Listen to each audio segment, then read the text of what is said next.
ഇവിടെ ബാധിക്കപ്പെട്ട ജനങ്ങൾക്ക് വീണ്ടും പുതിയൊരു ജീവിതം ഉണ്ടാകുന്നതിൽ അദ്ദേഹത്തിന്റെ സന്ദർശനം ഒരു ആത്മവിശ്വാസം നൽകുന്നതാണ്. കേന്ദ്രമന്ത്രി ജോർജ് കുര്യന് ഒപ്പം ശേഷം ഇന്ന് കേന്ദ്രമന്ത്രി സുരേഷ് ഗോപിയും നമ്മുടെ ദുരന്തഭൂമി സന്ദർശിച്ചിരിക്കുകയാണ്.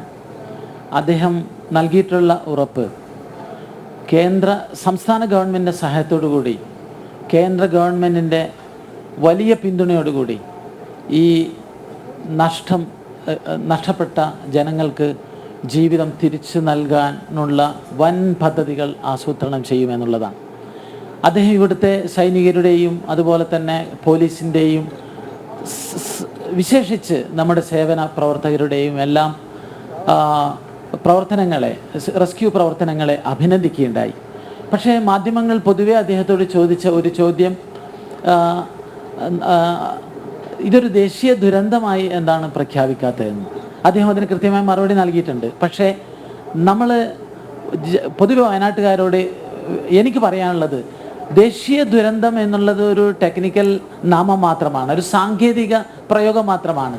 സത്യത്തിൽ വയനാടിൻ്റെ ദുരന്തം കേരളത്തിൻ്റെ മാത്രമല്ല, ഭാരതത്തിൻ്റെ ദുരന്തമായി ഈ രാജ്യം ഏറ്റെടുത്തിരിക്കുകയാണ്. അതുകൊണ്ട് യാതൊരു പ്രയാസവുമില്ല. ഇപ്പോൾ ദുരന്തം ഉണ്ടായ ഉടനെ 3 സൈന്യത്തെ അയച്ച് അവർ നടത്തിയിട്ടുള്ള പ്രവർത്തനങ്ങൾ നമ്മുടെ കൺമുന്നിലുണ്ട്. അതുപോലെ തന്നെ കേരള പോലീസും ടെറിട്ടോറിയൽ ആർമിയും എല്ലാവരും ഒന്നിച്ച് പ്രവർത്തിച്ചിട്ടുണ്ട്. അതുകൊണ്ട് ഈ റെസ്ക്യൂ പ്രവർത്തനത്തിൽ നാം ഒന്നിച്ചു നിന്നതുപോലെ തന്നെ നമുക്ക് പുനരധിവാസത്തിനും ഒന്നിച്ചു നിൽക്കാം. നമുക്ക് വേണ്ടത് കൃത്യമായ ബദൽ പ്രൊജക്റ്റുകളാണ്.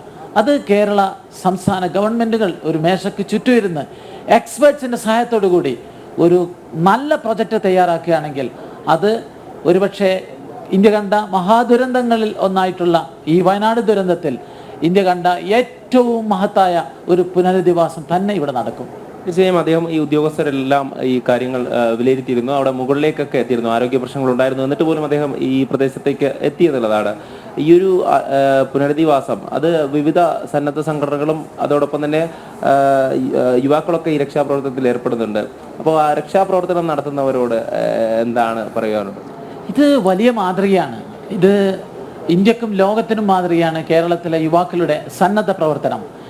മോദിജി പലപ്പോഴും പൊതുപ്രവർത്തകരോട് ഉപദേശിക്കുന്നത് ഞാൻ കേട്ടിട്ടുണ്ട്.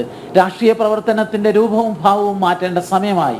സേവാ ഹി സംഘട്ടൻ, സംഘടനാ പ്രവർത്തനത്തെ, രാഷ്ട്രീയ പ്രവർത്തനത്തെ സേവന പ്രവർത്തനമാക്കണമെന്ന് മോദി പലപ്പോഴും ഉപദേശിക്കുന്നത് ഞാൻ കേട്ടിട്ടുണ്ട്.